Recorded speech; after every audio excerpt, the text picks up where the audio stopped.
Dave, what are you expecting out of Kazuo Ueda? Well, nothing very much in the short term. I think in many ways, when you look at the banking crisis we're seeing in the U.S., the potential banking crisis, you look at the turmoil involving Credit Suisse, this is not a great moment for the BOJ to be making tweaks of any kind. If you look back to December 20th of last year, the BOJ did the slightest of tweaks. They let 10-year yields rise to about 0.5%.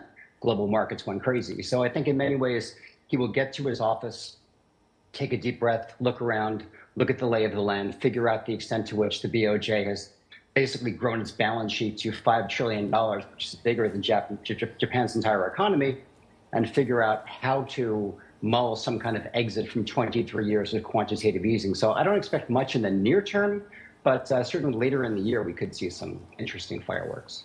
Vasu? Willie, some people say that, the financial markets are probably the best gauge of how ultra monetary policy has worked for Japan and Kuroda's 10-year tenor. So if you look back at how the financial markets have done, the MSCI World Index was up about roughly 100% in total returns during Kuroda's era. The US stock market, in terms of the MSCI USA Index, was up 168%.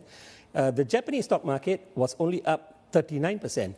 And at the same time, during Kuroda's era, the Japanese yen weakened, I believe, close to 40% against the US dollar. Would you say that, what are your thoughts on what Kuroda has done during his stint as BOJ governor, his ultra-loose monetary policy? Has it really worked? And does that then set the stage for Ueda to come in and say, look, it's not really worked fantastically well for Japan. We should chart a different path. Maybe not now, but down the road.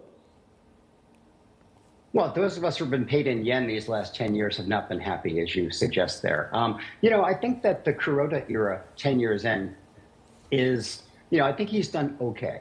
He hasn't done incredibly well. He's done okay. And I think that deserves an asterisk. The reason is, I think the BOJ did what it could.